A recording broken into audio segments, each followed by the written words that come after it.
Hi, ladies. Welcome. And I hope you can see me and hear me. Just give me a thumbs up if you're able to do that. Okay, see me and hear me. Thank you. All right.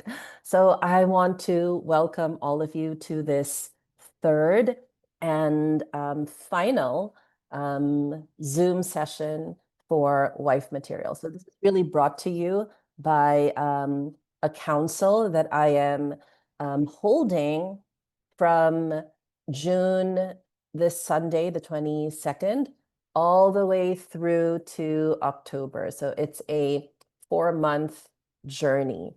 So these are free Zoom sessions. This is our third, and they will be up on my YouTube channel where I post the replays so that you can enjoy them. You know, if you are a lady who is waiting or preparing for marriage or in a long-term partnership or married and have been a partner for a while now. So all three of those are up on my Instagram bio. Well, this one will be, but all the replays are up on my bio at Feminine Womanhood for you to enjoy whenever you have the desire to. So I'd like to welcome you here tonight. We're just going to begin very simply with a practice, which I love to begin with. So I invite you to just close your eyes, place a hand over your womb, over your belly, over your heart, and just gently breathe in for a count of 4 and out for a count of 4. You can just follow my voice. Inhaling and holding the breath, and exhaling and holding the breath. Let's do that again. Inhaling and holding the breath. Exhaling and holding the breath. And one more time, inhaling for a count of 4. Holding the breath in.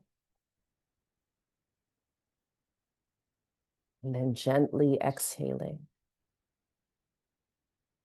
for a count of 4.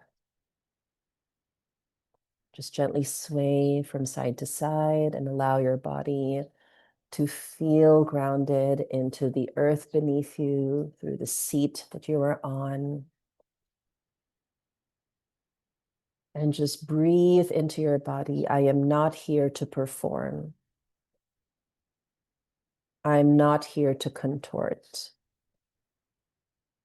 I am here to remember. And I am here for my woman. My body is wisdom,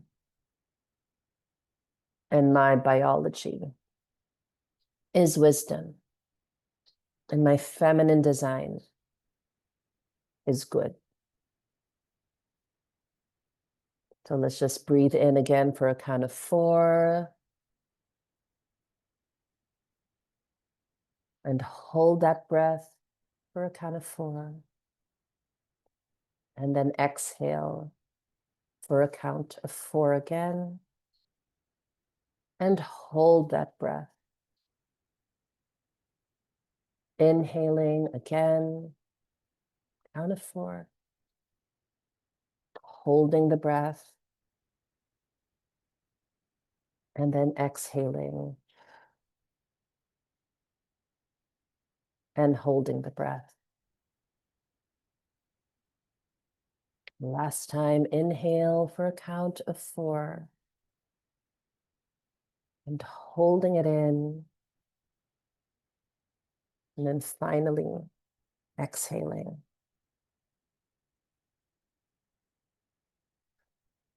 And opening your eyes when you feel ready. Give yourself just a little movement, a little tussle of the hair, the neck, and just really feel yourself inhabiting this female system, which you're going to descend into today as we've been doing the past two transmissions. All right. So how do we lose our woman, right? This talk is about feminine responsibility, and it's one of my favored topics. I like to say that we have to become the woman that our little girl and that our maiden needs for us to really occupy like the template of mother, the template of bride, the template of wife. And so whether you're married or whether you are partnered for a long time now, or you are dating, you're in the what we like to call in biology, like the sexual marketplace, right? We're responsible for our woman. And our woman is the mature, maturated aspect of us, whether that is biological or spiritual or in the psyche. Now, the interesting thing is if you know my work and you know that I like to bring in the wonderful work of Dr. Hammer, which is Germanic New Medicine, which is a lens through which we see our biology. You know that everything begins in the psyche and then is initiating the brain and therefore the organs, right? Like this is how we are connected biologically. And our woman, she can be chronologically, like whatever age you are today. And yet we are also in aspects of our biology, in aspects of our organs, still like that little girl that had a protection conflict, or she didn't feel that she was protected or provided for, or that she was cherished or loved. And so many times our woman, right? Our woman, our biological woman is still operating from these biological conflicts that happened when we were very young. And they might not even be connected to what you think is sexual, right? But this is why it's so important for us. And important is a very masculine, like structured word, because it has to do with responsibility. It has to do with no longer absolving ourselves from responsibility. And we do this unconsciously and unknowingly in our lives because our psyche primes us for what we will experience as conflicts. So we disconnect.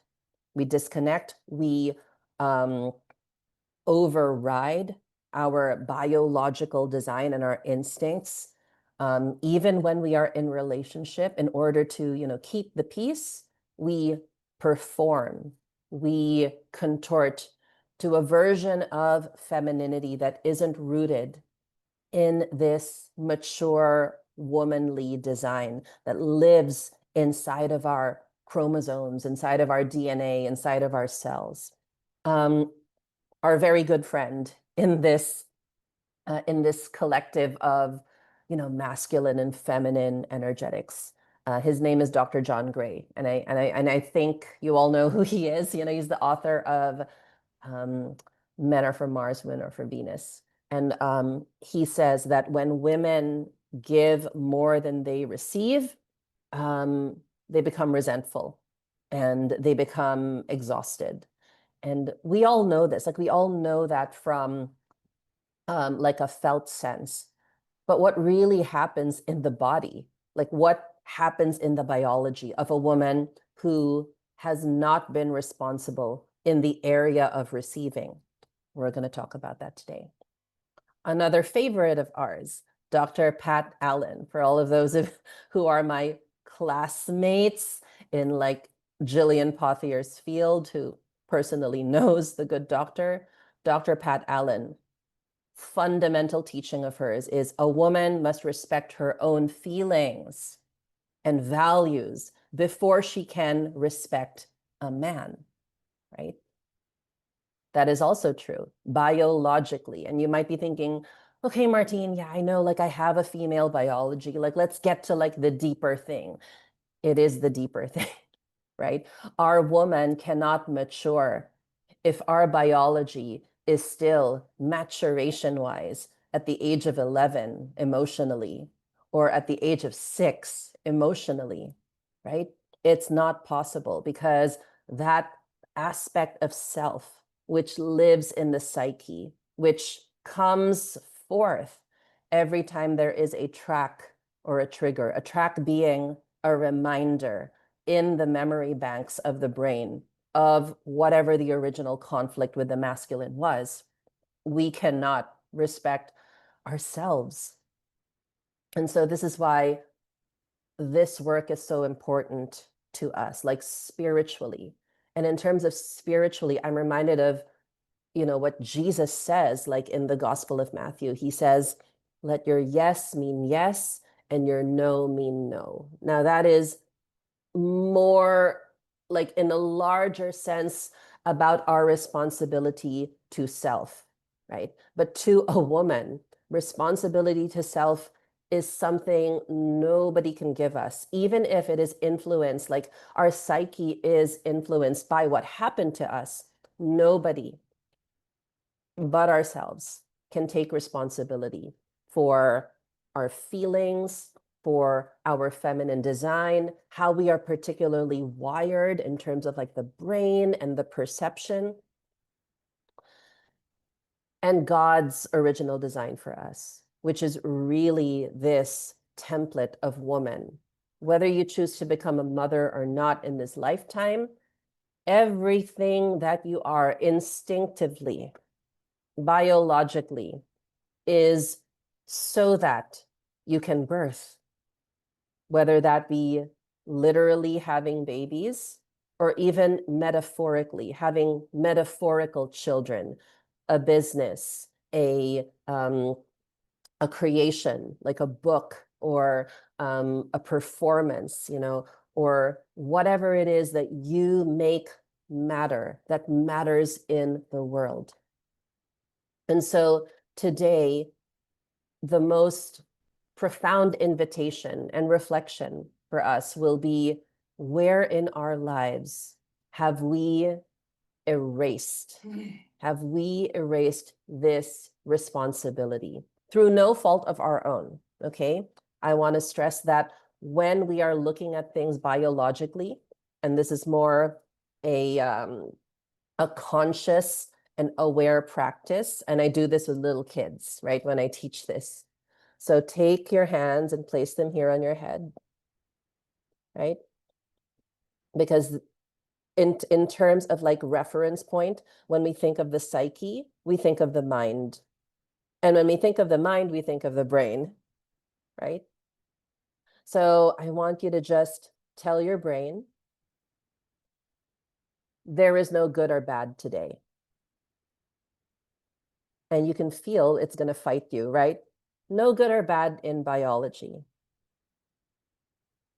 There is no good or bad in biology. And you're going to take that off like a hat and place it here. Okay?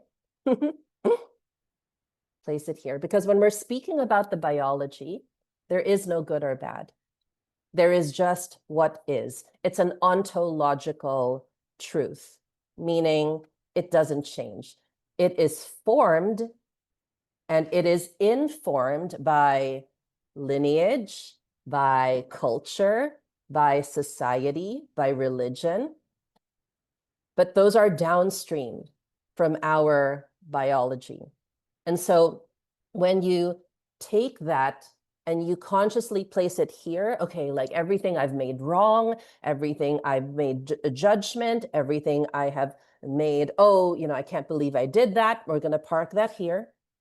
And we're just going to understand the body. We're going to understand like what the original responsibility is, more than responsibility to all of these other things that we have made important, and they are. Like, I'm not discounting morality, for instance, right? Like, we needed morality. We needed, as human beings, morality and accountability. Or else we would, like, we would just be running around going by instinct, and there would be no order. There would be no familiarity with structure, at least with man-made structure, which we participated in as women. A lot of the ways that we understand biology is through the lens of what women needed in order to have these conditions, to have babies, and to perpetuate life. So you could say that these buildings or indoor plumbing or these creature comforts, right? Why do we call it that? Why do we call it creature comforts? They evolved the more our desires and our preferences deepened, right? There's a wonderful book called Men in Marriage. And it's all about, I forget the author, the name of the author escapes me, but why men were initially like motivated by the feminine to build what we have, to build what we can benefit from, to build what we can enjoy and live inside of as a creature comfort, right? Because what is the biological purpose of men? Well, the biological purpose of men is to protect the biological purpose of women, which for us is just who we are, like our value. We're born with portals of creation, our wombs. Whether we choose to create life in them literally or not, we are still women. And the relationship with the masculine to the portal of creation is it must be cherished, it must be protected, it must be made comfortable. And again, this is all unconscious, because when we're talking about biology, also, aside from not making something right or wrong, we're talking about what makes sense. And in nature, what makes sense is the female holds life. So the female must be cherished, protected, provided for, must be inside of a territory where she can dwell and she can do all of those things. That is what underlies the male species, at least the male species that perceives things as male. Which brings us to the second part of this talk, which is like what happens when we don't see maleness? Why do we absolve responsibility for ourselves when we don't see maleness? So all of us are here because somehow or some type of way, we made it clear to ourselves that these narratives and these constructs and these anti-woman or even anti-men notions and ideas were not for us, right? And because they were not for us, an aspect of that will bring us to biology. Because when a woman sees a man as her equivalent, right, rather than biologically different, this is where the conflicts in the biology begin. And it has nothing to do with sex, although everything has to do with sex, right? Everything has to do with the procreation cycle, because that's what makes life. But when a woman sees a man as her equivalent, whether emotionally, rather than biologically different, our bodies adapt. And this begins when we're very young, right? When we are, I think I spoke about this last time, when you're born a female, so you're a girl, right? A girl is a human being that is female that has not menarched. That is what a girl is, simply in biology. She's not bleeding, but She has every faculty that she needs to be a mother, right? She's born with a womb. She's born with ovaries. And so any conflict that a girl has, even if she has no awareness that she could become a mother one day or even sex, everything is still tied to her sexuality. And so as early as the first time we perceive that our father is our parent, we don't even have the word for it. We just have a felt sense that that's the bigger male in the home.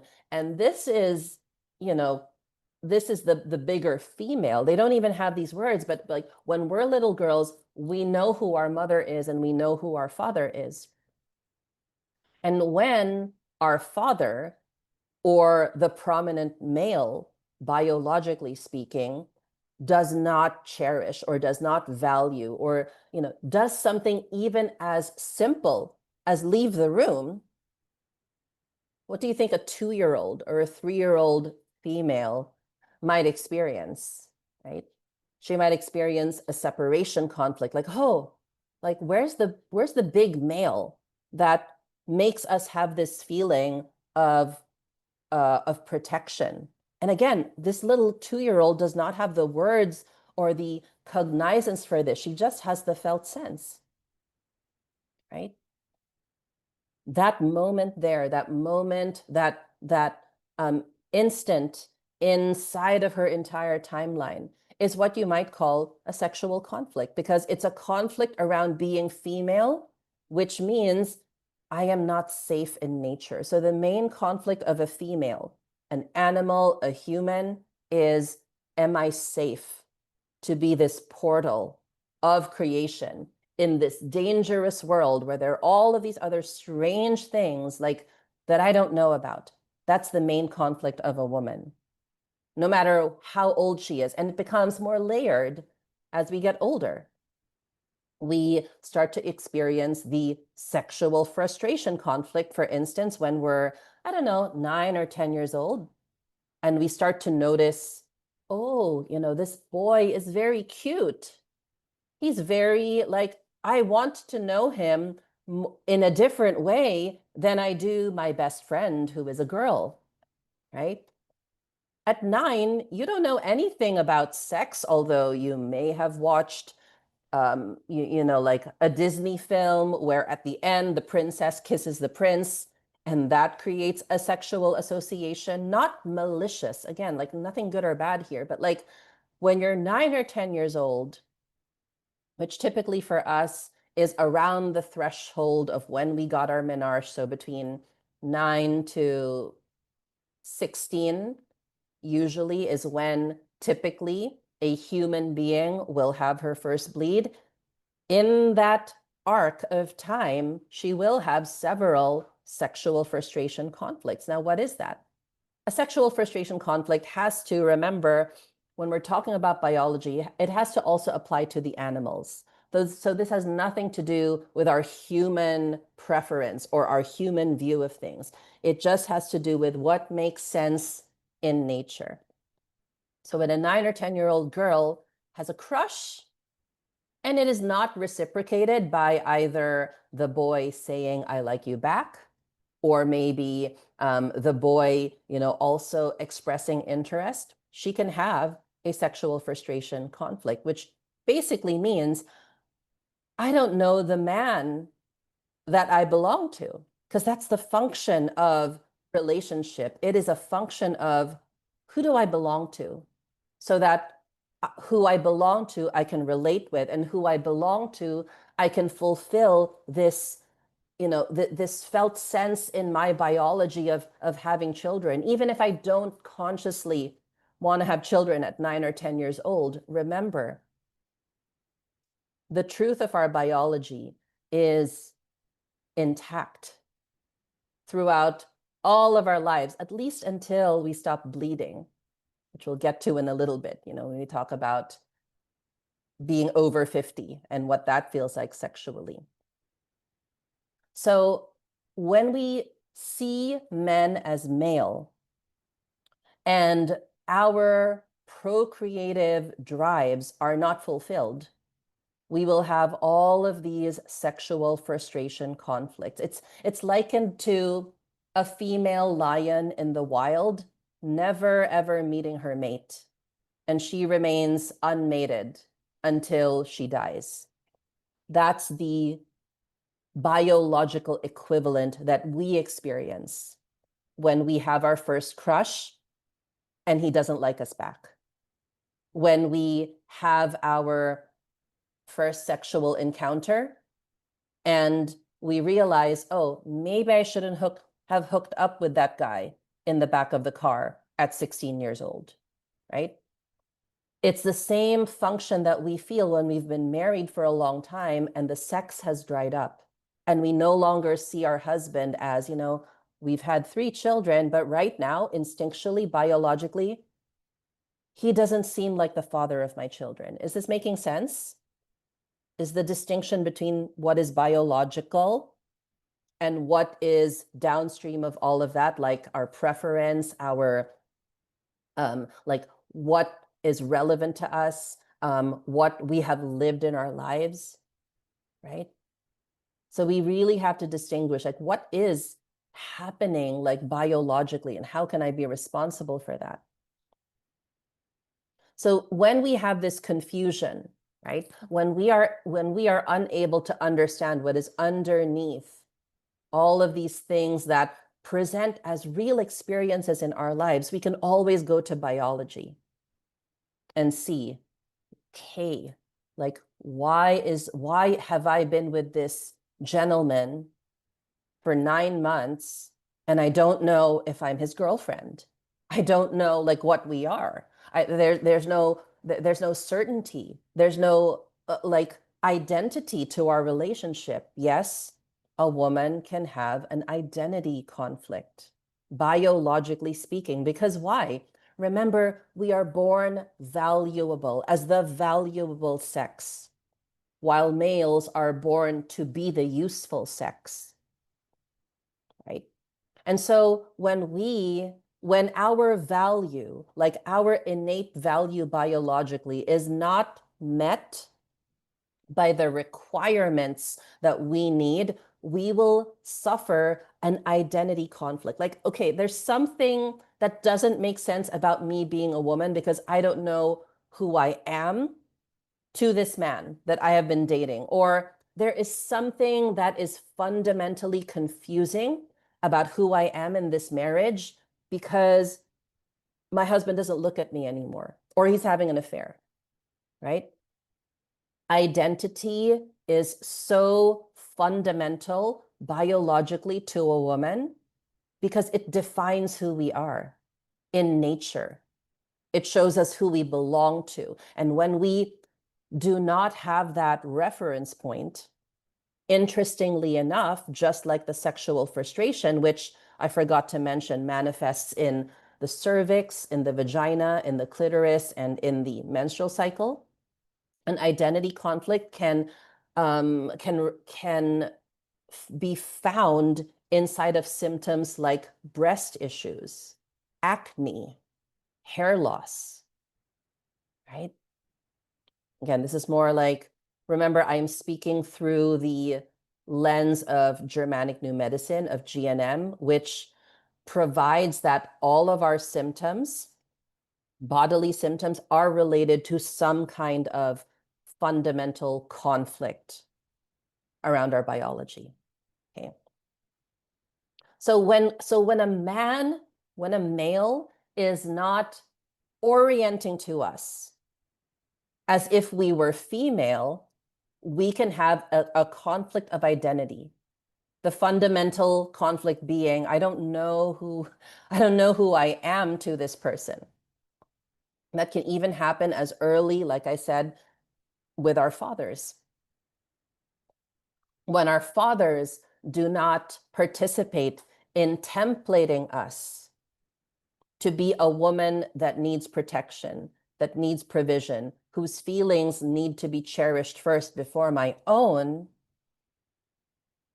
we will carry out whatever we have templated with into our behavior and into our own overriding of responsibility. And this is why I gently remind women, like a lot of us came into this field, into the fields that maybe you found me through one of my colleagues, I don't know. But we all found ourselves here because there was something we knew fundamentally. We had to be responsible for our woman, whether it was cherishing our sexuality more, whether it was, no longer participating in the way we had held relationships with men anymore, whether it was, like I have been in this marriage for 15 years and I've forgotten what it is like to be, like a effulgent, like sexual, radiant being. Somehow, some way, we all found ourselves here because we were seeking something biologically as a solution, whether we knew it or not. Remember, you don't even have to believe biological laws. You don't even have to believe GNM to be operating under the laws that they are providing. A biological law simply means it just exists in nature, and then we wrote it down as human beings to be able to understand and make sense of in our lives. And this confusion is worsened, right? It's worsened by other people's ideas of what is meant to be right and what is wrong. So even if you felt like, oh, hooking up was wrong, oh, like being a nun, which is like the swing from, hooking up and being sexually liberated. I identified with the nun archetype. Like I grew up very religious and very, puritanical in a sense, right? Both expressions of our woman, both contortions of our woman in terms of like the psyche. So the psyche is what will prime us for either contortion or irresponsible submission, right? All of that gets worse or gets conflated with a story and an identity that it actually does not belong to us, right? Like the tramp or the slut or the whore or the Madonna or the nun, right? It confuses us when we do not understand that underlying all of that is just biology, is just this drive, this fundamental female drive to belong. Because when we belong, we're fundamentally protected, we're fundamentally provided for, and we can fundamentally fulfill what we call in this space, like that feminine yearning and that feminine urge, which is basically the spark that creates life, the eros, if we're going to speak in terms of like psychology and like the depth of being. Remember that the biological laws are descriptive, they're not moral. They're just meant to reveal how our body compensates for misalignment or for contortion or for activities that, now I'm kind of like thinking I didn't want to participate in. And this is something that I like to remind women, like biologically, being a wife, which simply means being a woman who belongs, right? Fundamentally, that's not a legal status. Although, again, like we have to take this thinking and place it here. Although nowadays, it is a legal status. It is a fundamental change in identity. But biologically, it is an orientation. Spiritually, it is an orientation. When one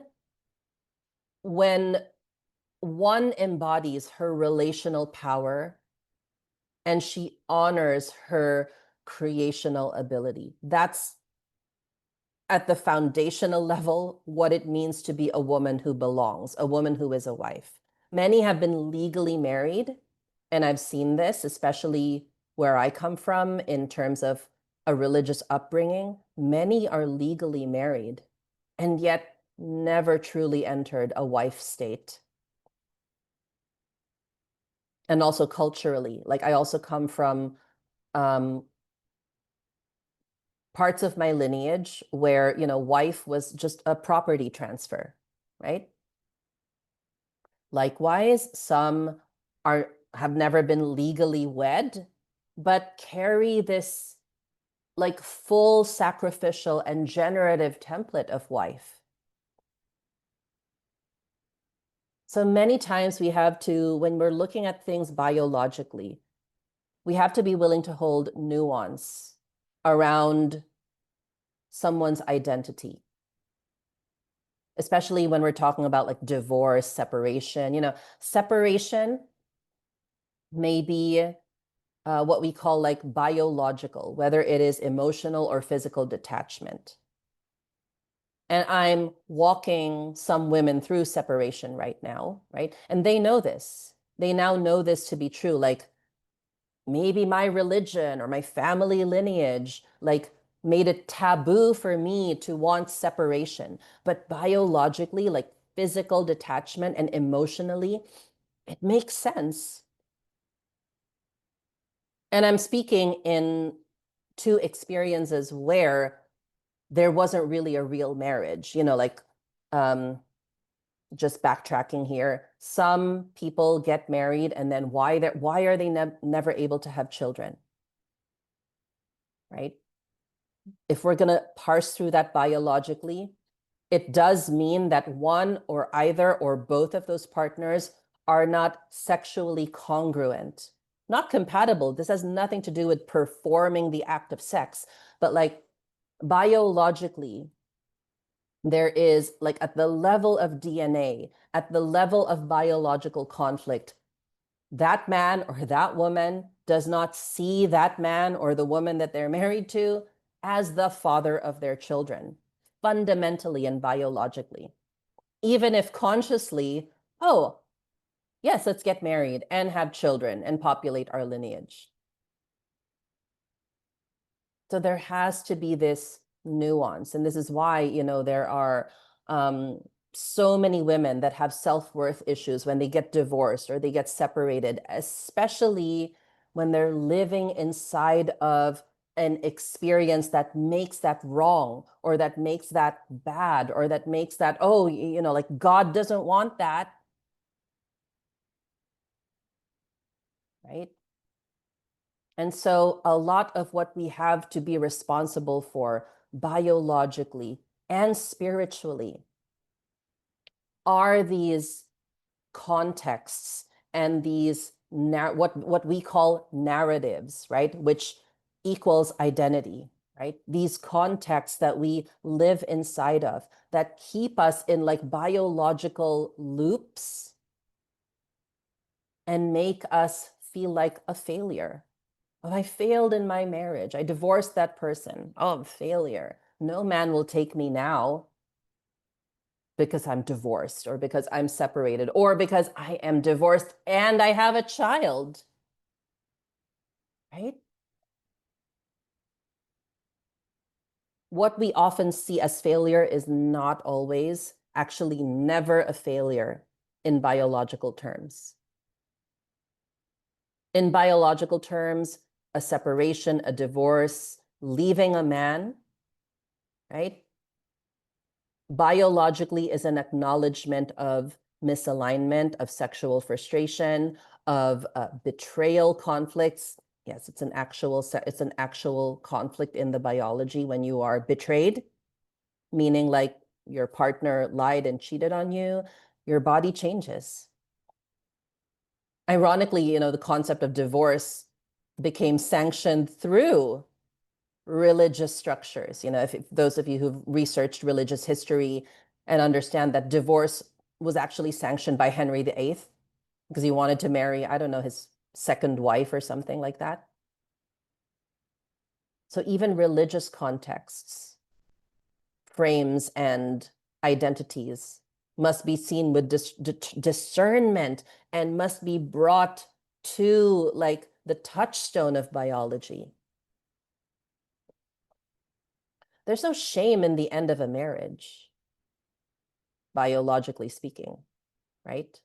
There's only the invitation to remember that wife is not a marriage certificate, is not legal status, although it is, yes, it is right now in the world that we live in. But fundamentally, it is a spiritual reality. And it is a biological design.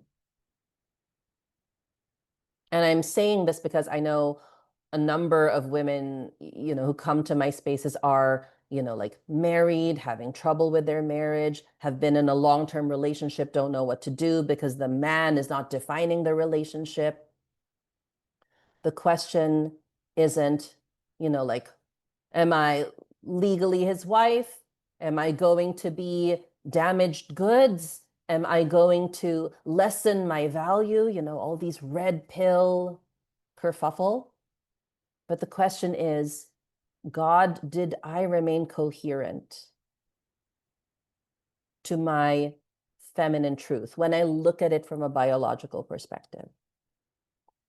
When I look at what makes sense in life, a woman who is not safe with a man, and by safe, I don't necessarily mean he has to be abusive, but like if you are with a man and you fundamentally cannot see him as the father of your children, you shouldn't be with him.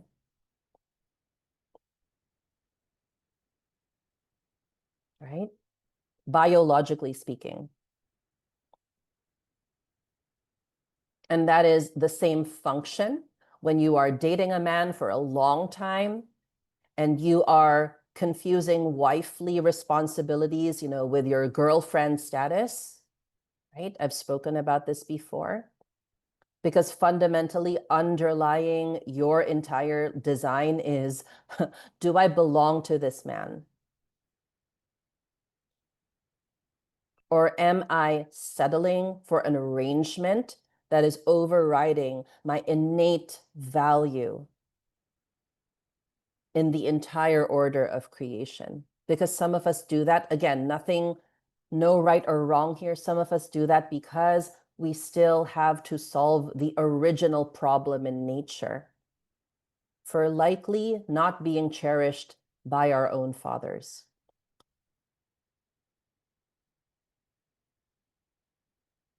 One of my like favorite examples of this type of like retemplatization are encounter, and again, I know I'm not speaking religiously or to any spiritual lineage here, although that is my, I am a follower of Christ in terms of like lineage, but one of my favorite examples of like feminine restoration is this story about Jesus.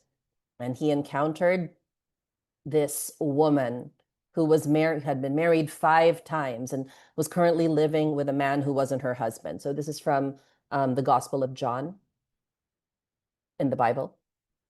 And it's one of the clearest examples of God's compassion for women whose like relational lives biologically have not exactly followed, the expected script of them. And that speaks into many of us, right? In this story, Jesus meets this woman. She's drawing water at the well at high noon. And a little bit of background about this woman. The reason why she was drawing water at high noon was because during the regular hours, in the cooler parts of the morning, she could not be around the other women of the village because they would gossip about her, they would shame her, they'd say, oh, Karen, let's just call her that. Karen's not with her real husband. This man that she's living with, this is her 5th man, and she's not even divorced from her previous husband. So societally, in Jewish society, this woman was a pariah, right? She was totally out of the expected script and template of the time. And then she encounters Jesus. She encounters the Lord of all creation. I happen to believe that Jesus is God, Lord of all creation.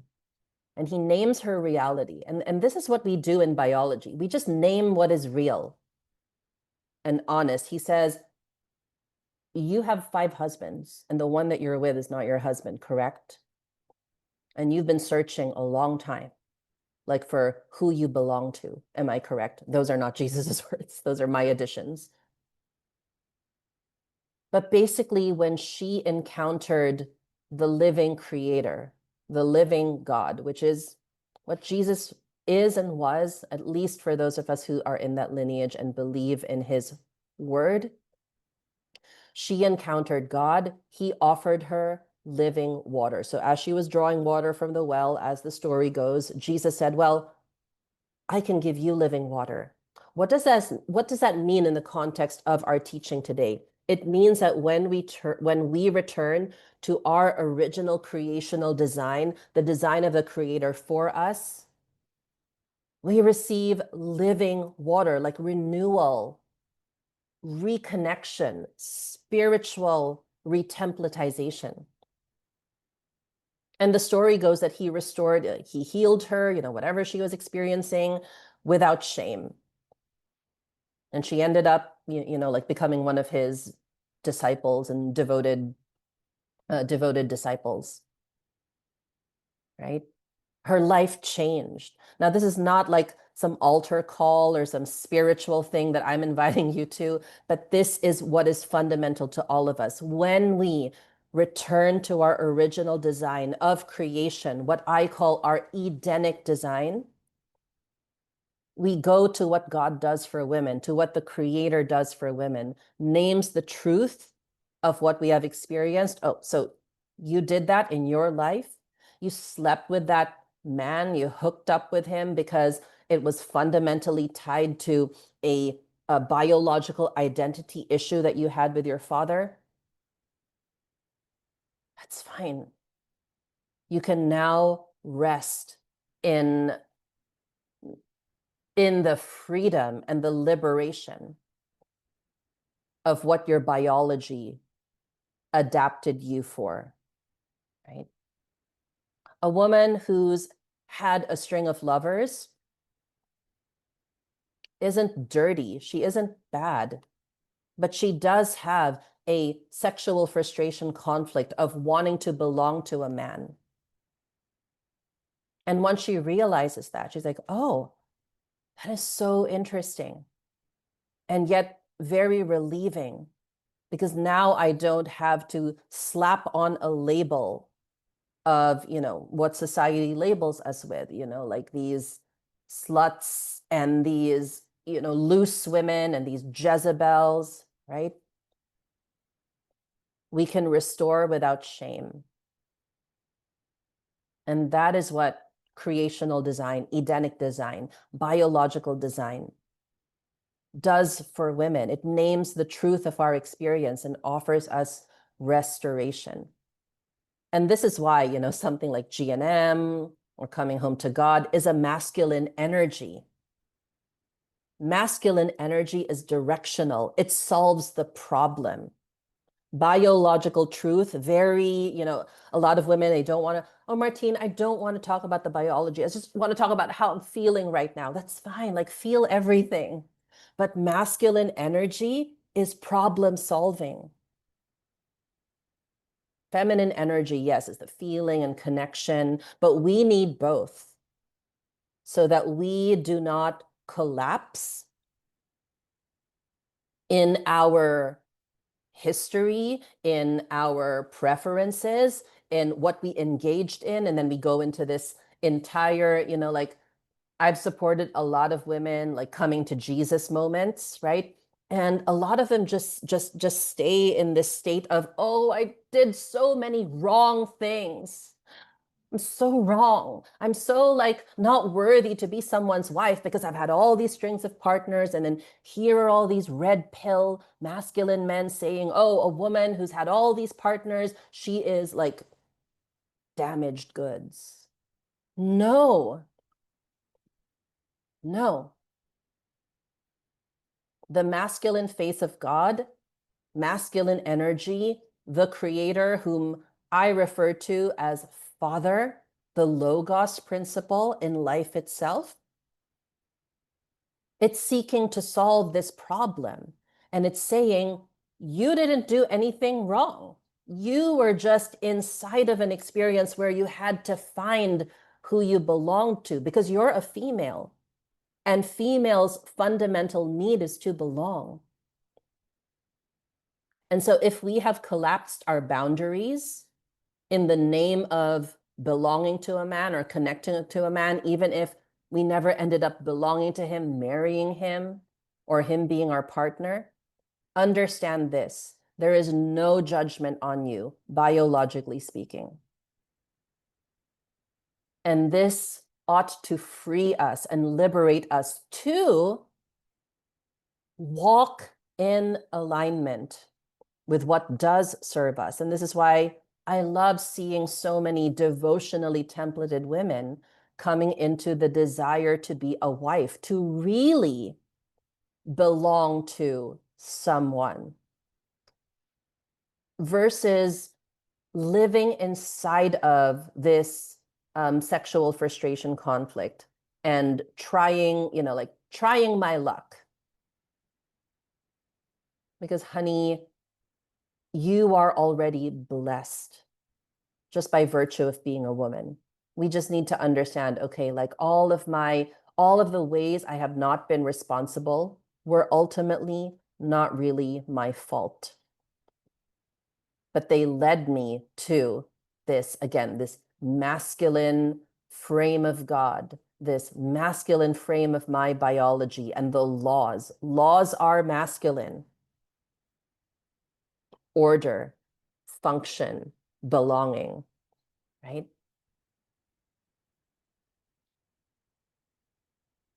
So essentially, every time we tried to connect with a man, whether it was a first kiss or whether it was sex,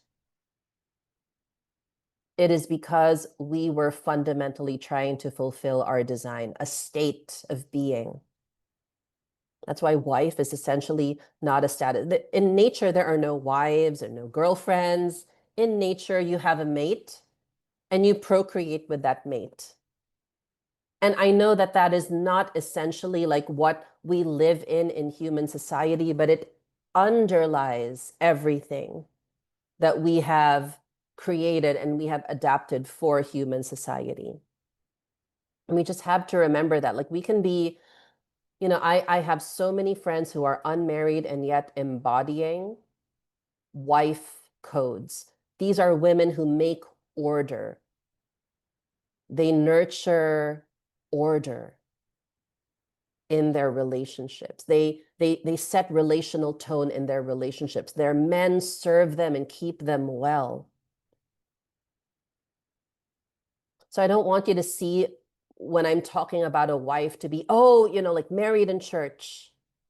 That's actually really good also, like, because there is utility, as Jordan Peterson liked to say, there is utility in covenant union, because you promise before God and before men that I will give my life for this woman and I will devote to this man. So there's utility, there is usefulness in the frame of covenant union, which is why I've been married for 18 years in covenant union. This does not make me better. I know many women who wear a wedding ring and their marriages are horrifying. They shouldn't have been married, at least to that man, or that man shouldn't have married her. You know what I mean? Because wife is a state of being, of a woman who is embodying that energy of the feminine thriving under order, nurturing under order.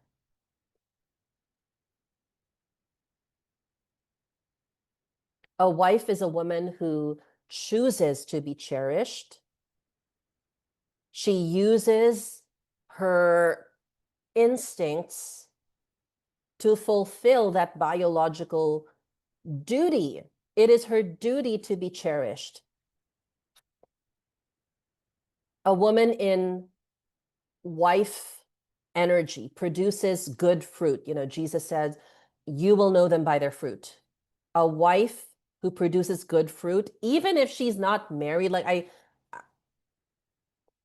but she is carrying the codes and the fruits of a woman who is devoted to life, devoted to God, devoted to her man. So, where have we in any way either overridden, like what is biologically true for us in order to contort for like a ring? Where have we embodied wife nature, though, because we understood, like, this is my value? Wife, again, remember, wife means I belong to him, literally. And this is why our first belongingness must be to God, to Creator, to our creational design first.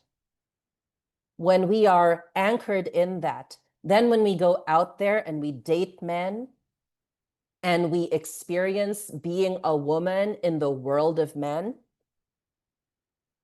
we're radiating. We are radiating with this, like the radiance of a diamond. And a diamond is valuable, right? So feminine responsibility is not about taking the blame, like, oh, like I participated in the ways that I lived my life, right? It's not about that. It's not about regret. It's not about shaming ourselves and taking on yet another identity that devalues us further. Nothing can take away your fundamental value as a woman, okay? That is what I invite you to take responsibility for. Nothing can take my value. But I acknowledge that I colluded with certain behaviors and I operated in certain ways, but now I know why. Because fundamentally, a woman is looking to belong. And I belonged to none of those men. And I thank my body for protecting me. And I am here seeking to honor natural law, that I set the tone, that I determine the conditions of the mating relationship, Briffault's law, right? The female, not the male, determines the conditions of the relationships. I will no longer ignore my own needs, my own rhythms, my desires, because my biology will always speak up through my tension, through my cortisol, through my symptoms, through my monthly bleed, right? So we are no longer colluding with the template of unchosen. Interestingly enough, when you go deeper into like the biological work, like the GNM path, when we're feeling unchosen, that's actually when we go into adrenal symptoms, over functioning, over exertion. We are already chosen. We're chosen by this biology. This biology is chosen by God, Creator. And that means we are designed to give devotion. We are designed to be chosen. We are designed to be cherished. Learning to say our full no and feel our full yes. Living in a template that is so precious to God, that is so valuable in terms of like compared to the world of men.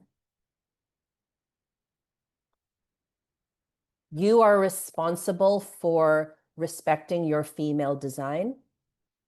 You're not responsible for a man. That is the fundamental lesson first, right? I am responsible for how God sees me. That is all I'm responsible for. And then that emanation, right? That emanation of a woman whose energy is, like channeled inward versus outward, over functioning. This woman who stands in her aliveness, when she's out there, some of you, I know you're out there and you are learning a new way of dating and a new way of being seen in the wild. You are there to not offer devotion prematurely or anchoring sexually before your time, right? You are there as like a gift to creation. One thing I remember my mom teaching me, Martine, always, always smile at everyone. And I'm like, why would I do that? Like that doesn't make sense. And she's like, sometimes your smile will be the only good thing a man sees that day. And I used to think that was, about performing. I always thought that was about controlling. But then when I look at my mom, my mom has been like a counselor for women for, I think, 40 years now through the church. She works in the church. And I used to understand that advice from a very performative level because I grew up inside of a very stringent religion. But now when I look at it through the wisdom of biology, through the wisdom of like female design, and a female, she just stands there and she just is, right? A smile can create worlds. It can be the genesis of an entire like universe of like soft, radiant, feminine power, creational potency. And so sometimes the first thing I ask women to be responsible for is, how are you showing up in the world? Are you a smile? Like, are you an embodiment of this truth of who you are in God? And is it a natural emanation? And we will know this when we go out there and we're no longer doing it because our mother said, oh, Martine, go and smile at everyone.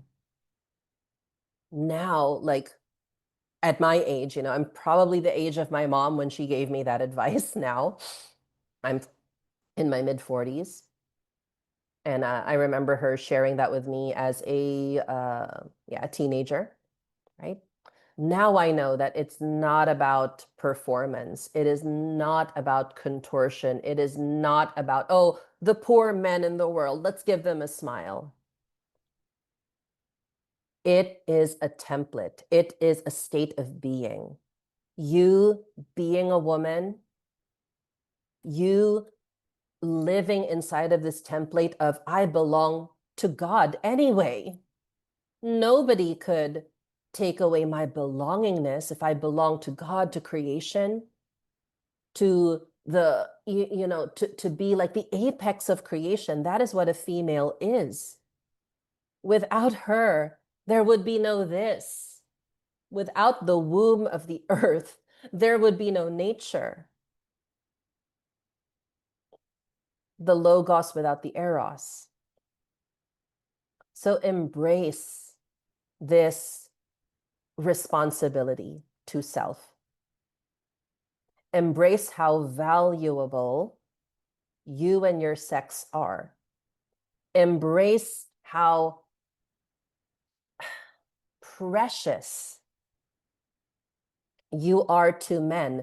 You remind them of how precious you are by how you regard and hold yourself with them. because there will be men who will try to take and get and harvest.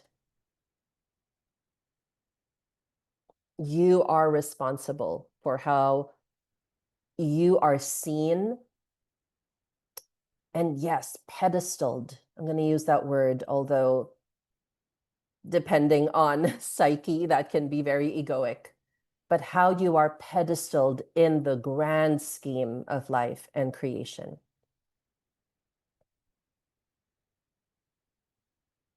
So being responsible is about being responsible for how beautifully you've been designed as a portal of creation, as one who generates life, as one who can pause before offering devotion, right? That's how we respect our woman. That is how, regardless of what status we are in life, this applies whether you are preparing for marriage or have been in a long-term relationship. Our female design is constant and consistent and the same. Bring it before God every day. Bring your body into the altar of devotion to God every day, every moment. And then from marinating in his wisdom, you can be protected by that covering as you go out into the world, as you be the wife or be the lover or be the egg, as some of us like to play with. Be the egg in creation. All right. So ladies, I'd love to open the floor for shares, for questions. Let me just remove myself from, yeah. Hi, everyone. Thank you for being here. All right. Does anybody have any questions, any shares, any places of stuckness that we can, bring into a circle? Right now, we have about 35 minutes for this. So I would love to, yes, receive your shares. Demetria. Ooh, I love that name. I have a question, bringing myself in devotion to God. Okay, so coming to God, that's so layered by what your lineage is, what your spiritual practice is. I'm just going to offer a share for why the lineage I practice has made sense to me, right? And then you're free to, okay, so you're a Christian too. Okay. So first of all, I have a lot of problems with Christianity. Okay, right? It has not become the most devotional like path. I mean, we can admit that, yes. And I say that with love, having been raised one. But anyway, many times, Demetria, as Christians, we tend to follow a particular path of returning to God, and it's one of shame, right? It's one of, oh, woe is me, like I'm all of the, all my sins, like brought Jesus to, like had to die for me and all of these things. And that's wonderful and that's beautiful. And it does speak to like the sacrificial embodiment of Jesus, right? But I invite you to go more from like the father-daughter approach, okay?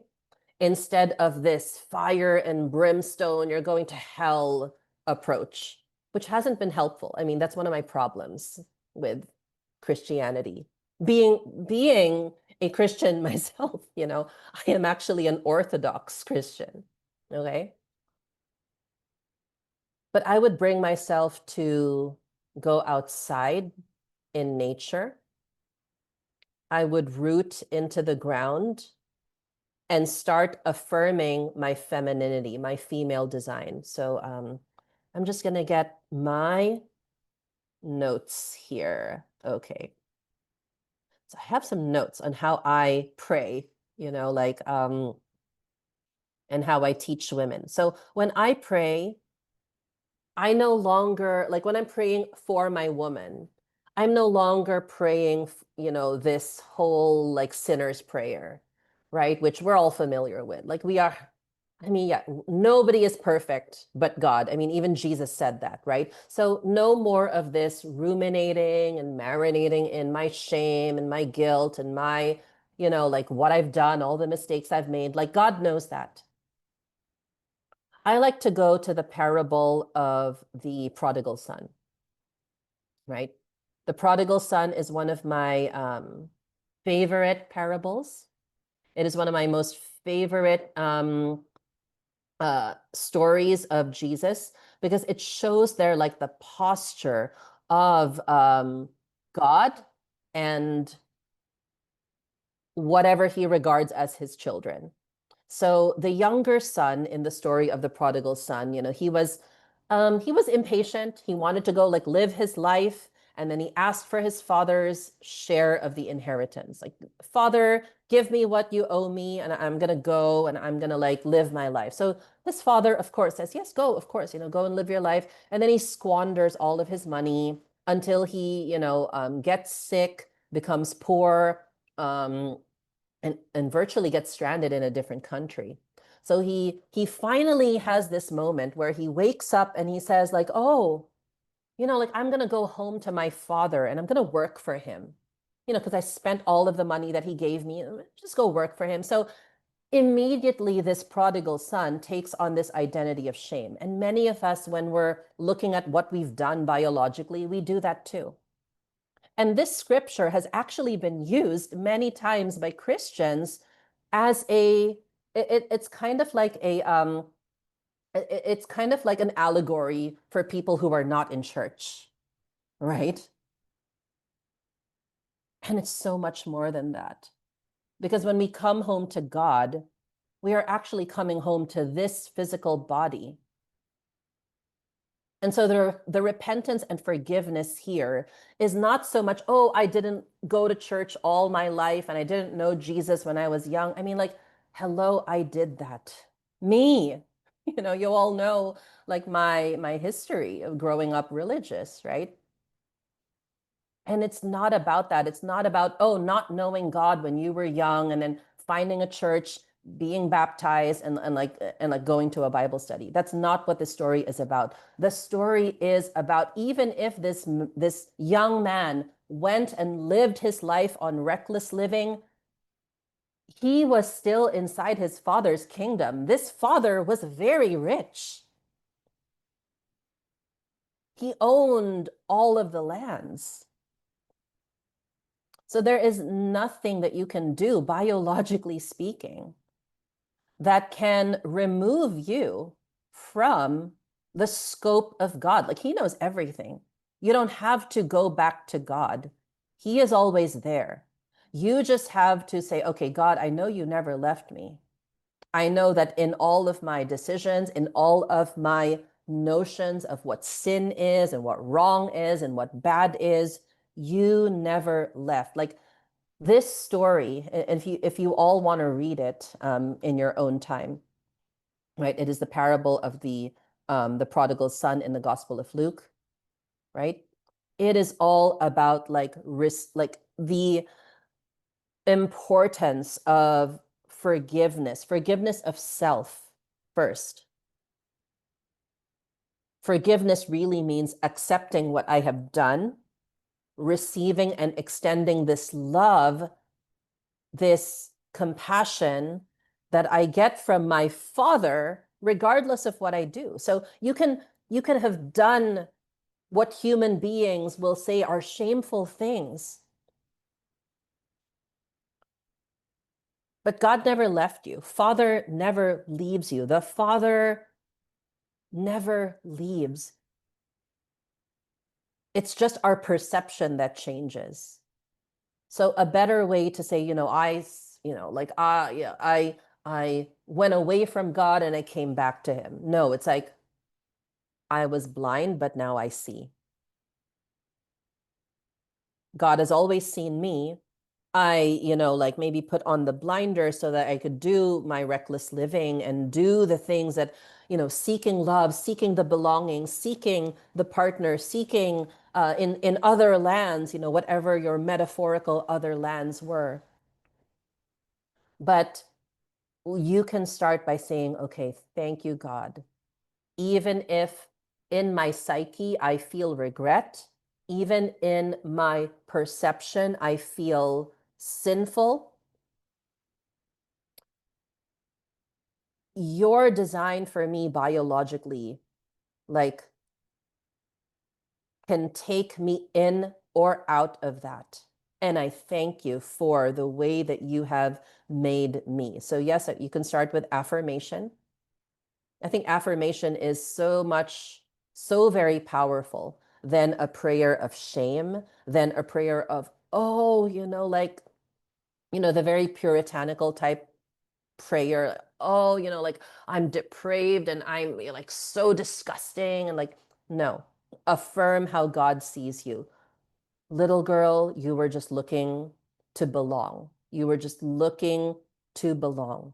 And I see that. And your body took you through that journey. And now you're here. And sometimes, the older brother in this story, uh, I forgot to mention the older brother, like this prodigal son had a brother. And his brother was like, what the heck? Like, why are you welcoming him? He's telling his father, why are you welcoming him back?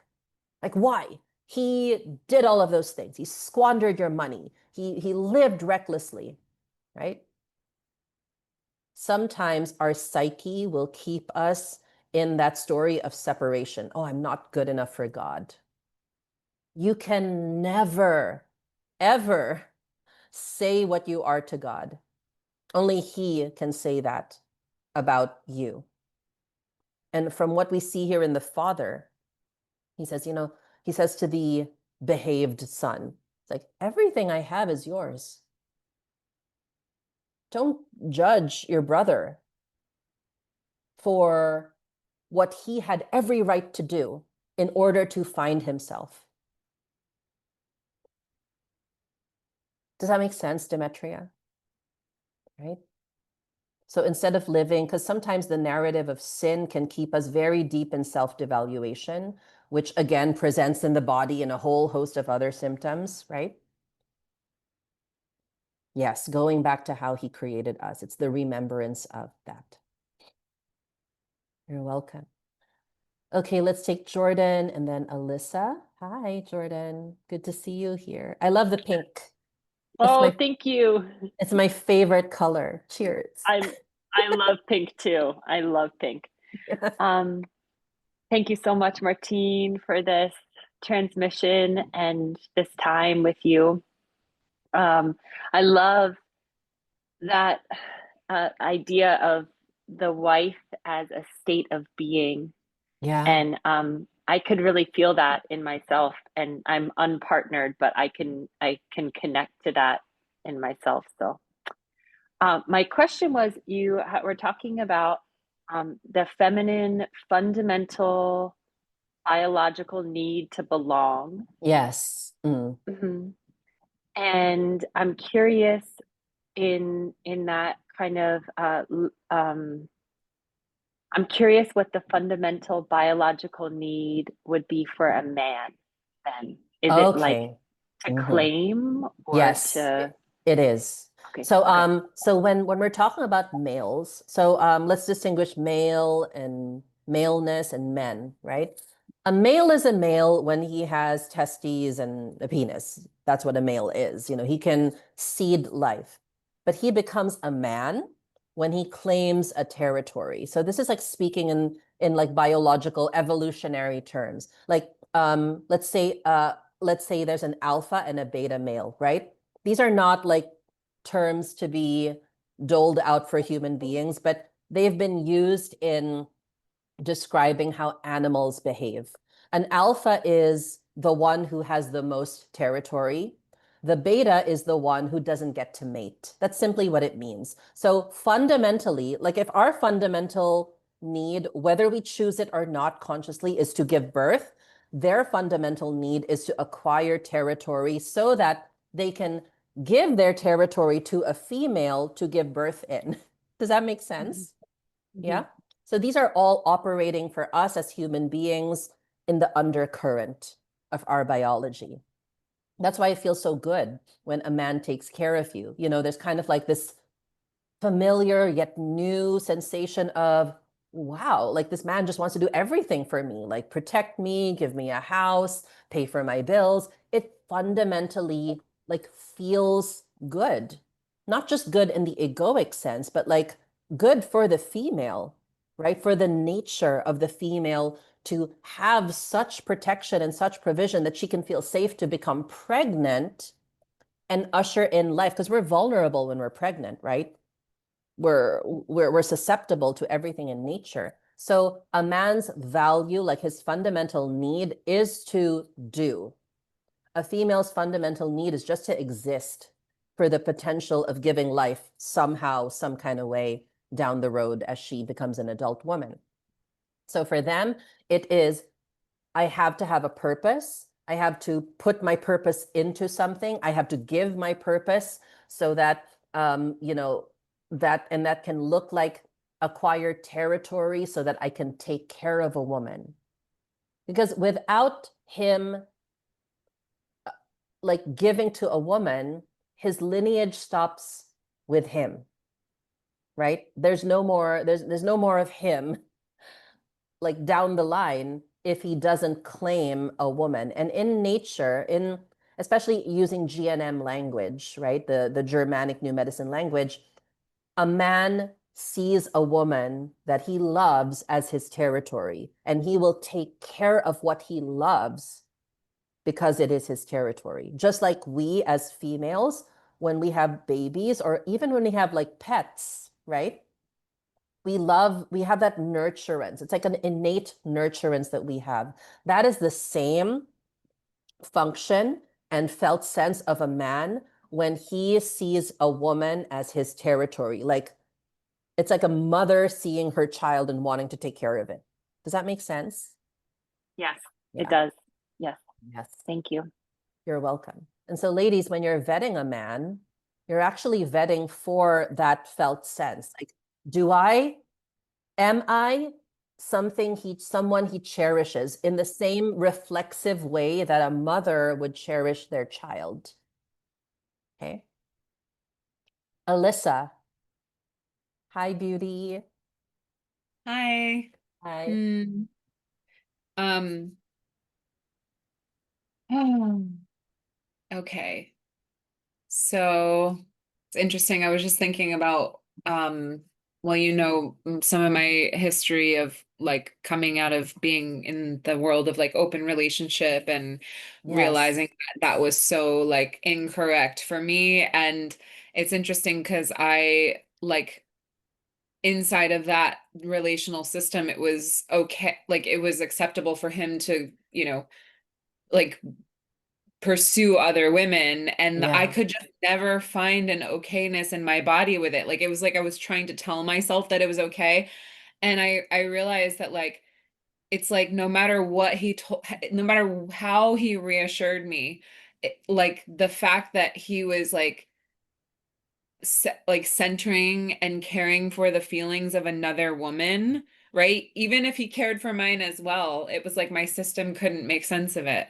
Right. Um, so yeah, I just I had another thing that I wanted to bring up, but that just kind of came up for me as something to share.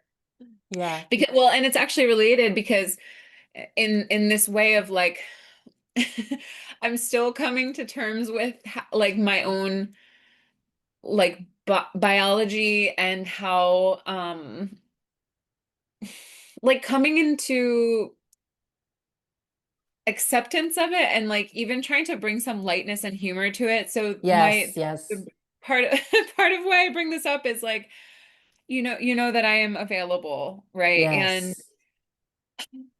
like I noticed that, okay, for example, I went to this like festival this past weekend, and I noticed that like especially if I'm in some kind of prolonged experience like a retreat or a festival where it's like enclosed, and it's I found myself like kind of picking like like not consciously like the man, like one man out of like the whole festival that I just like noticed him like the whole time, right? And this is somebody who's in my communities who I've seen before. And so like I see him out and about, but there was something about being in this like enclosed space that I was almost like, is this my biology like feeling like out of all like there's now, instead of being like out in my normal life where it's like limitless possibilities of men, right? And so there's like availability from, Mm, lots of different directions. It's like this enclosed experience where there's only a couple hundred people, and it's almost like my biology goes into this place of like, wait, but I like whose am I? Right? Like right. in Yeah. this enclosed space. And it was just so wild to experience that. And just to be like, I was in this man's presence earlier today, and my experience of him was completely different.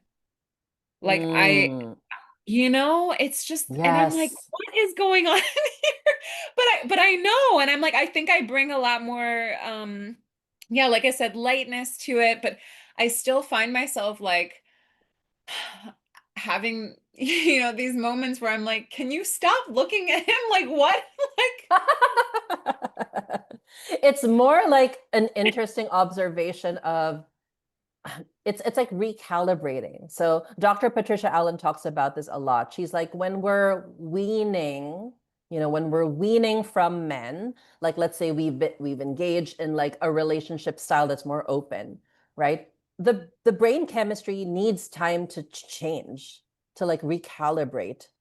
And when we can observe that, like you said, with a little playfulness, oh, okay, so basically chemically, I'm becoming more of my original design, right? And then mm, probably noticing men, and we could get deep into like pheromones and kind of like being able to tell when a man has more testosterone than a man who doesn't, and that means we have more estrogen and all of that. Like that's, I feel like, where we could play a little bit when we are becoming in approval of how valuable indeed we are, right? The yeah, sensations and the instincts start to operate differently, like the way that they were meant to. So, yeah, this is why I love watching animals like National Geographic, like, okay, how are the females and males relating to each other? So the females, literally, they're just there. Unless there are these lionesses in heat and they're, like, they're I don't know if you all know the joke about lionesses in heat or lionesses ovulating, but they just don't want to stop. They like don't they chase the mate. They're like, hey, we're not yet done. Okay. We're not yet done because I'm ovulating and I want to have babies in this cycle, right? So all of mm, that to say is that when our biology is online, right, it can start to feel new for us if we've been operating in a different template, right? So in yeah, open relationships, and again, like speaking biologically only, um, a female's biology will not be as forgiving as a male's biology, right? mhm, And that is because fundamentally, again, it's going back to being born a girl and being born a potential mother. It is not to our benefit to share a man. It's not. yeah, Because our mhm, children will be compromised, our potential children, because we come with hundreds and thousands of ovum in our ovaries, right? And mhm, that is intimately tied to how we perceive a man who can be the father of our children, because we only want one father for our children, right? Because the resources that that father are going to be dedicated to that children. The resources and the territory that he has are going to be all poured into me and my children. So that is, again, people are like, but Martine, that's not happening. I know it's not, but in the biology, it is, right? It's happening all the time. So, you know, in history, when we were living more like in this, I'm just going to use the word like patriarchal design, where men could have harems and men could have multiple concubines and such. Why has that not or no longer flourished, right? It is because along with the evolution of humanity, the cherishment of women has also evolved, right? We're no longer just property, although there are textures within a relationship where we love being perceived as his property, I know I love it. I love it. It's more like a sexual thing with my husband, right? Because I am, you know, like married, and like I love the notion that I am my husband's property. But like in a grander scheme of things, the reason why it is so in this generation so like key for us to be considered precious is because humanity has evolved. We don't live 3,000 years ago where emperors had 700 wives, right? I mean, they weren't even wives. He had one wife and 699 concubines, right? Like we don't live that way anymore because humanity itself has also arisen in consciousness, right? This is why we speak into sacred union now, whether you see that as a covenant marriage, if you're a Christian, a Jew, a monotheistic religion, right? Because we see that as marriage, right? Or you see that as, okay, like devoting to one man, one woman, creating a dyadic union, right? So yeah, we have evolved from just being like the animals, you know, like these prides of lions with one man and 20 lionesses. Like we don't live that way, right? But there are textures of that that we live and share with our like mammalian, you know, like brothers and sisters, you could say. And again, I get in trouble for using language like this, but but it is true.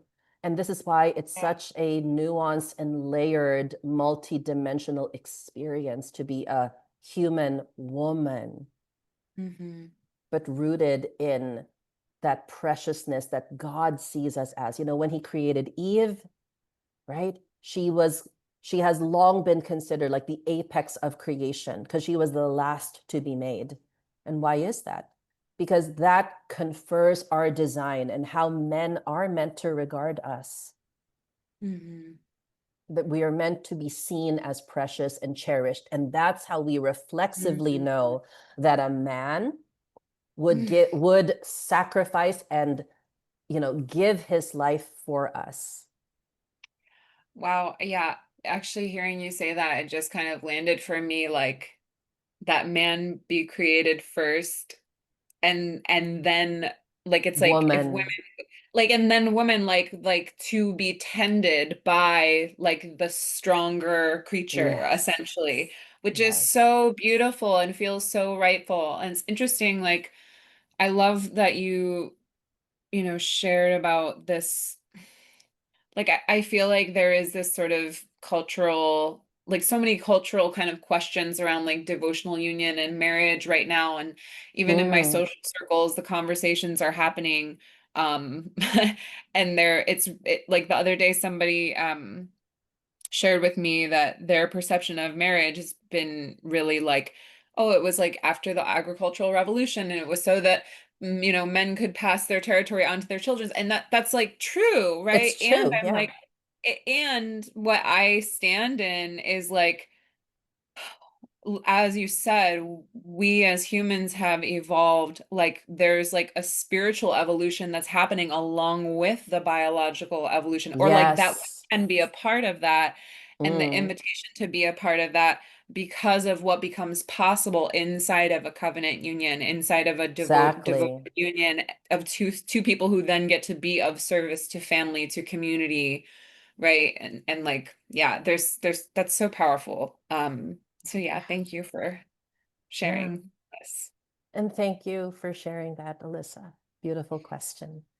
Um, okay, Dina and Kayla. Okay, let's take these two. How do I downgrade a hair loss symptom in connection to a sexual frustration of not being cherished by father? Okay. So this is a very GNM question. Okay. So again, GNM, just to reiterate for those who are not familiar with it, it is a paradigm of looking at the body through the lens of biology, like the way the biological laws work. So hair loss is connected to a separation conflict, right? And a separation conflict mainly means that I want to be separated from, or I don't want to be separated from said person, right? So from what I know about you, Dina, and your relationship with your father, um, it was very bumpy. Yes, yeah, we can say that, right? And so you may have, at a very primal young age as a female, had a sexual conflict around not being protected by your father and then wanting to separate from him, right? So you might want to explore, okay, like uh, that could have been where that can be where I can begin. So when you're tracking symptoms, you basically want to identify, okay, when did this start to happen? When did this hair loss thing start to happen? And how can I connect it potentially to something that happened earlier, which is like the sexual frustration conflict. So for a young girl, for the benefit of everyone, a sexual frustration conflict is basically a confusion of who I belong to. And when a father is not performing his duties as a father, maybe he's absolving responsibility and making the young girls responsible for themselves, but they're too young to do that. That can cause a sexual frustration conflict, right? Because wait a minute, like I'm so young. I should belong to someone who's bigger than me, right? This is how children like view the world perception wise, right? So you want to explore Dina, and I can't go into it deeply here, but you may want to explore, okay, because I was not protected, or my experience was my father didn't protect me, didn't provide for me, made my mom work, so that my mom couldn't also like really be a mom to us, et cetera, et cetera. Did a part of me want to separate from him, like get away from me, like, or but at the same time I want you to be my dad, so there's like this push pull energy, right, of the experience. Now, like hair loss is in particularly a separation conflict, but I'd have to look in more detail as to why it takes place in the region of the hair in particular. So in GNM, every location has to do with your perception of like that person. So maybe you missed your father stroking you on the head, or you wanted your father to stroke you on the head as a little girl because for you, that was an expression of love and connection and belonging to him. So something like that.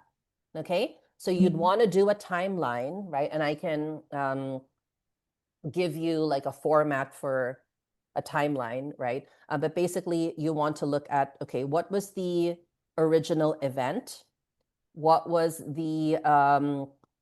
where can I like remember that I did not belong to my father, or I was confused about belonging to my father? How young was I? When could that have possibly been, etc.?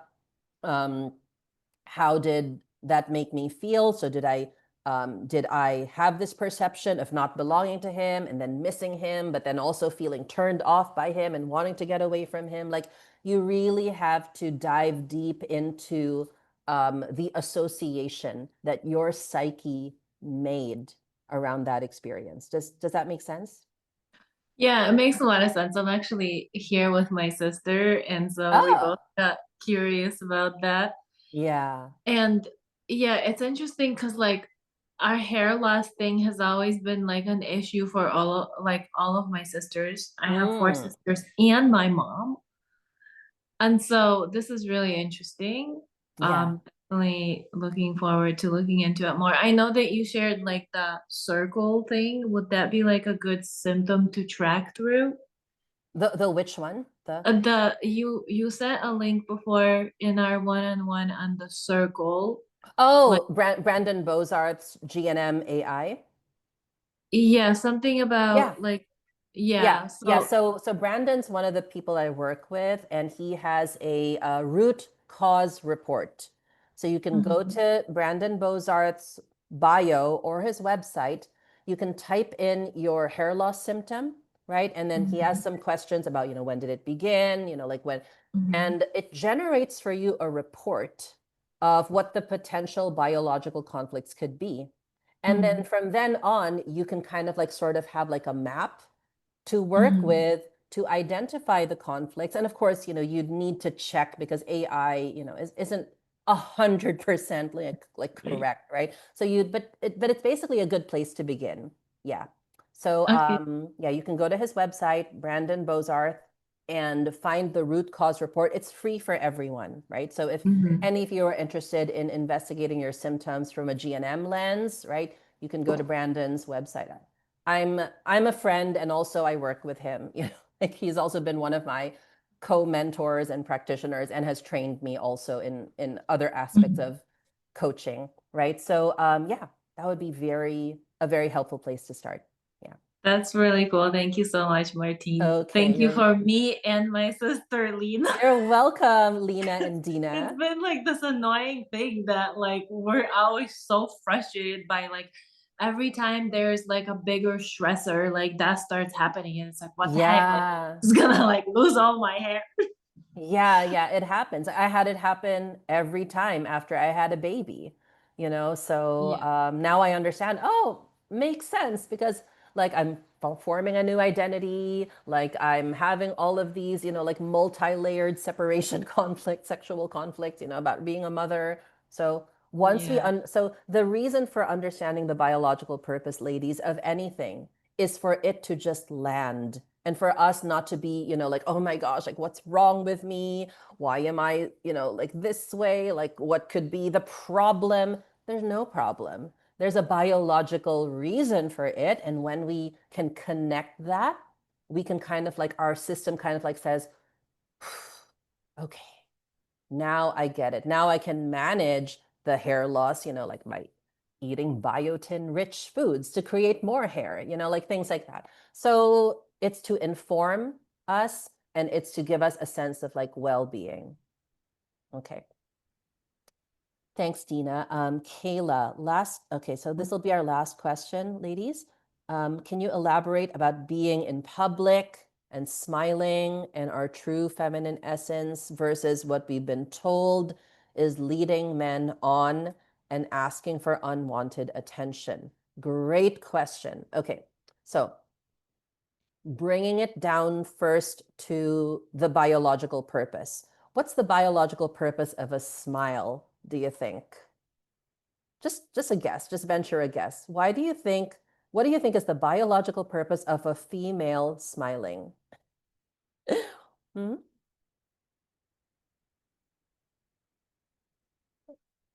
Anybody?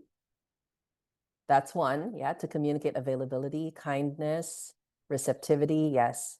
It's actually signals safety. Yeah, it shows we're happy, we're protected, we're good. Basically a smile is a signal to the outside world that I'm safe to be me, right?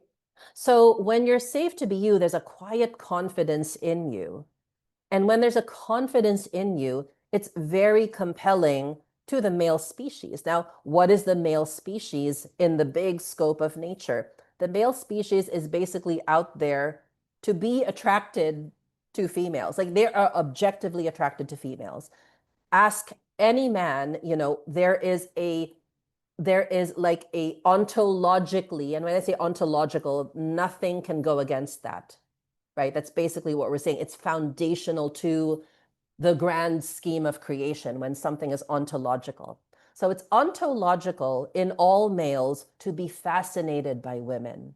They're like, like women and their beauty and their curves and their like, let's just say it, their bodies, how they look, right? That is built in because remember, fundamentally, embryonically, they're a male chromosome and we're a female chromosome, right?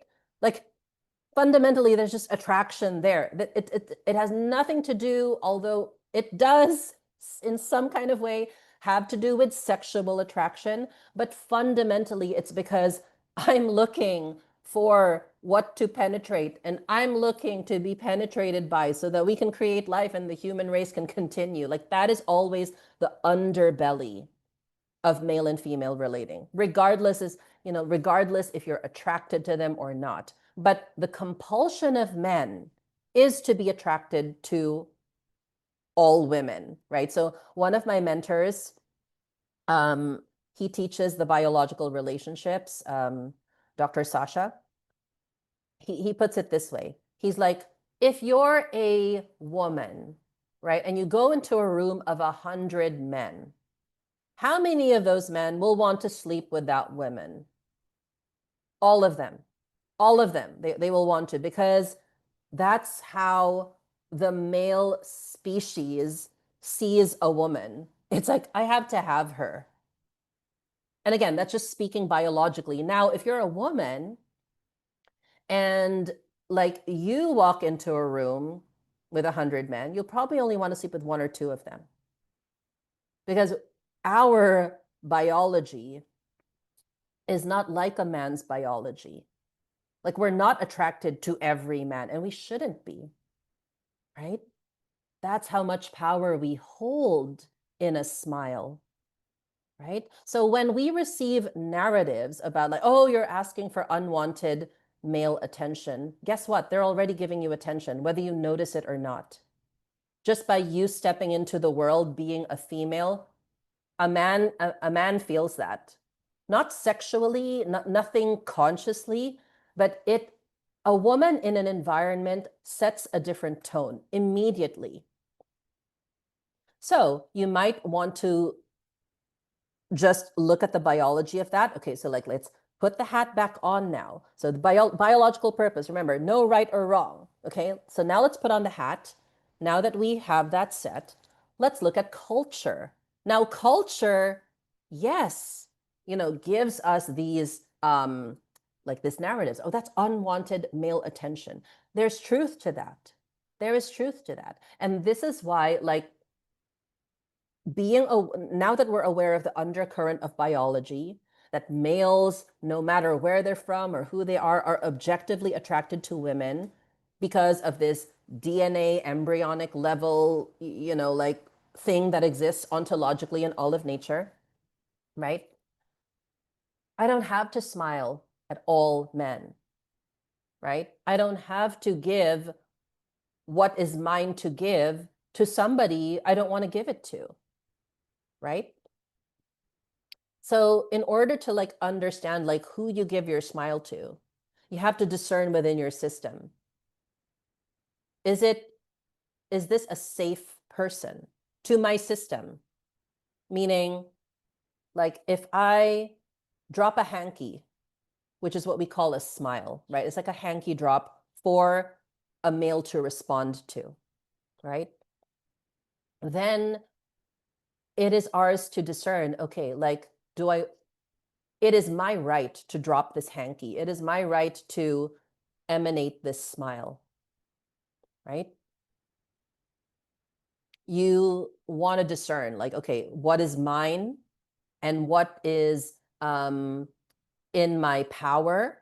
And I know sometimes when you use this language, you also have to pay attention to where your felt sense is coming from, right? If it's coming from like an arrogance versus, no, I hold this. I am the most powerful being in this room, not from an egoic sense, but because I know like biologically I'm female.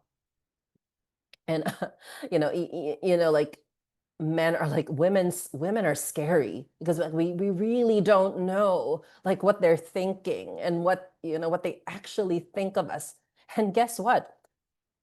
They're not meant to until they go forward and get to know us, right? So,